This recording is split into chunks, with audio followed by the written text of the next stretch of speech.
जी नमस्कार, कैसे हैं आप सभी लोग। आप सभी लोगों का स्वागत है हमारे पी की साधना चैनल में। तो आप सभी दर्शक जनों के लिए एक बार हम फिर से साधना लेकर के आ चुके हैं। और ये जो साधना है ये एक आकाशपरी की साधना है। और आकाशपरी एक ऐसी सिफली शक्ति होती है, जैसे कि मुस्लिम तंत्र में सिफली शक्ति का आप नाम भी सुने होंगे। सिफली शक्ति में जिन्नात, खबीस, परिया, जिन्न ये सब आ जाते हैं। तो इसमें भी एक तरह की आकाश परी भी एक सिफली तंत्र होती है मुसलमान में।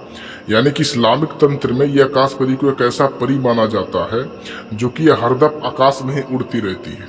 आप लोग अपने गांव में भी देखे होंगे, अपने दादा दादी या अपने ऐसे ऐसे पूर्वजनों में आप सुने होंगे, अपने एजेड आदमी से सुने होंगे कि आसमान में कुछ उड़ता हुआ जा रहा था, या मैंने इसको देखा, या मैंने आसमान में कोई चीज उड़ता हुआ देखा। तो ये इन्हीं सब की शक्तियां होती है। आकाश परी जो होती है पलक झपकते ही आसमान में उड़ती है और किन्हीं किन्हीं साधु को दिख भी जाता है, या ऐसे भी नॉर्मल इंसान को भी दिख जाता है। यह आकाश परी जो होती है, अगर किसी के अंदर रूहानी पावर नहीं भी होता है तो ये फिर भी अपना दर्शन जो होती है वो दे देती है। और ये भी हम बात बता दें कि आकाश परी जो होती है ये ज्यादातर साधक के साथ दोस्त के रूप में सिद्ध होती है। यानी कि बहुत सारे साधक का यह भी होता है कि गुरु जी क्या आकाश परी को पत्नी के रूप में सिद्ध किया जाएगा, प्रेमिका के रूप में सिद्ध किया जाएगा? तो नहीं, आप इसे दोस्त के रूप में सिद्ध कर सकते हैं। और आकाश परी को अगर आप भुला भटक कर आप कुछ बोल भी देते हैं तो आकाश परी कोई नुकसान नहीं पहुंचाती है। ये आकाश परी जो होती है अपने साधक के साथ ज्यादा से ज्यादा रूट करके 7 से 8 दिन तक चली जाती है और फिर आ जाती है। तो ये जो आकाश परी होती है ये अपने साधक के साथ एकदम से ऐसा समझ सकते हैं कि कभी दूर नहीं होना चाहती है। यानी कि आप ऐसा देखे होंगे कि जैसे कि भाई बहन का जैसा रिश्ता होता है, ऐसे ही आपके साथ ये जो आकाश परी होती है अपने साथ रिश्ता बना करके रहती है। तो आकाश परी को सिद्ध करने के लिए सारा चीज इस वीडियो में हम बताएंगे, लेकिन इससे पहले आप ये भी जान लीजिए जो आकाश परी होती है ये कौन कौन से कार्य करती है।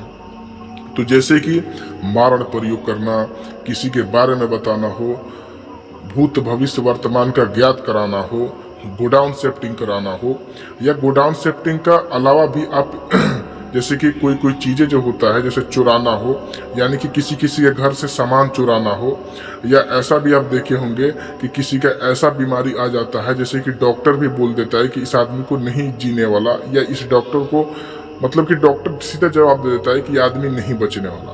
तो जो आकाश परी होता है वो उस आदमी को भी बचा देती है, ठीक है। और यहाँ भी ये भी नहीं, ये गुरु की तरह आपको इल्म भी सिखाती है, पैसा ला करके देती है, गड़ा हुआ खजाना बताती है, पीर मजार से बात करा देती है, यहाँ तक आपको शक्ति ट्रांसफर में हेल्प करती है। और इसके अंडर में एक बच्ची परी भी होती है, यानी कि आप सुने होंगे कि एक बच्ची परी भी होती है और एक जिन्न परी भी होती है। तो जो आकाश परी होती है इसके अंडर में 3-4 जिन्न परिया होती है और बच्ची परिया भी होती है। यानी कि अगर आप आकाश परी से दोस्ती कर लेते हैं तो आप जिन्न परी के साथ साथ आप बच्ची परी का भी आप सिद्धि प्राप्त कर सकते हैं।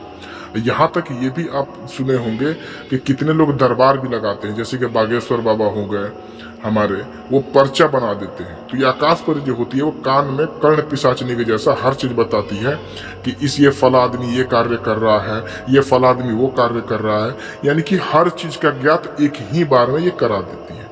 तो इस तरीके की ये शक्ति है। तो चलिए हम बता देते हैं इसका जो साधना है ये किस प्रकार से होगा।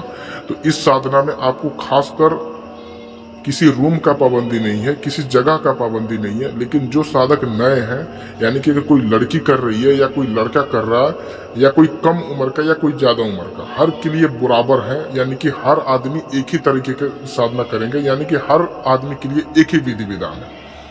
तो जो भी व्यक्ति साधना को करेगा तो सबसे पहले तो उनको 3 चीजें का बहुत ही बड़ा ख्याल रखना जरूरी है। यानी कि जमाली व जमाली का परहेज करना है। तो जमाली व जमाली क्या होता है, जैसे कि लहसुन प्याज ना खाना, दूध दही ना खाना, कच्चा मूली ना खाना, दारू से दूर रहना, गुटखा से दूर रहना, सिगरेट वगैरह से आपको दूर रहना, तंबाकू से दूर रहना, ठीक है, ये सारे चीजों से दूर रहना। यहाँ तक मतलब कि जलाली व जमाली को पूरा परहेज करना है आपको। दूसरा चीज, आपको इसमें संभोग आदि नहीं करना है, ब्रह्मचर्य का पालन करना है। और तीसरा चीज, आपको कम खाना है, यानी कि आपको ज्यादा खाना भी नहीं है, ज्यादा सोना भी नहीं है, ज्यादा बोलना भी नहीं है। और ज़्यादा घर से निकलना भी नहीं है। यानी कि कम बोलना है, कम खाना है, कम सोना है, कम घर से बाहर निकलना है और ज़्यादातर अपने सर में तेल लगाए रखना है कि माथा आपका जो है ठंडा रहे। और उसके बाद ज़्यादातर आप किताबें पढ़ सकते हैं या सत्संग सुन सकते हैं, ये सब चीज़ आप कर सकते हैं, ठीक है। या आप अलग किसी नेचर में अपना जो है समय बिता सकते हैं। ये जो साधना होगा ये ज़्यादा साधक अगर पुराने साधक है तो 1 दिन में सिद्ध कर सकते हैं और कोई नए साधक है तो 2 से 3 दिन में सिद्ध कर सकते हैं। इसमें आपको हकीक का माला होगा 108 दिन का और इसमें इत्र मतलब लाना होगा, गुलाब का अत्र चाहिए और गुलाब के अत्र साथ साथ आपको सफ़ेद रंग का मिठाई यानी कि आपको रसगुल्ला ले लेना होगा। यानी कि जिस दिन साधना करेंगे 1 दिन में आपको 7 रसगुल्ला लेकर के आना है, ठीक है।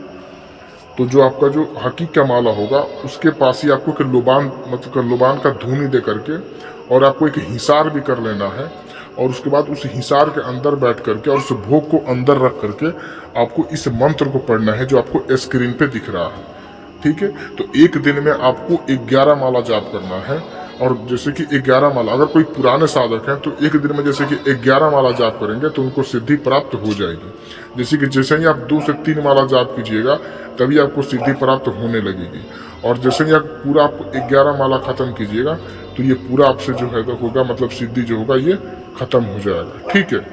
तो आप ऐसे ऐसे धीरे धीरे कर सकते हैं। फिर आप दूसरे दिन ऐसा ही करेंगे, यानी कि पहले दिन साधना हो गया, सामान को आपको क्या करना है कि ला करके कहीं फेंक देना है, पानी में दहा देना है। फिर दूसरे दिन ऐसे करना है, तीसरे दिन भी ऐसे ही करना है, ठीक है।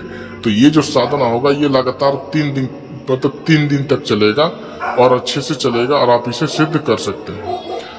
तो ये सारा जो चीज़ है मैंने आपको हर चीज़ जो है आपको विस्तार रूप से बता दिया है कि ऐसे ऐसे आपको ये चीज़ करना है।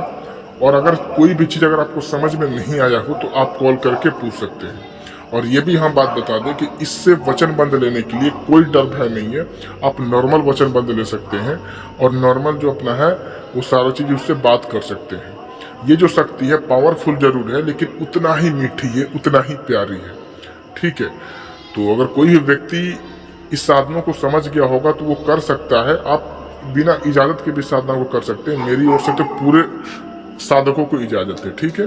तो चलिए हम चलते हैं, मिलते इसी तरह दूसरे वीडियो के साथ, दूसरी साधना के साथ।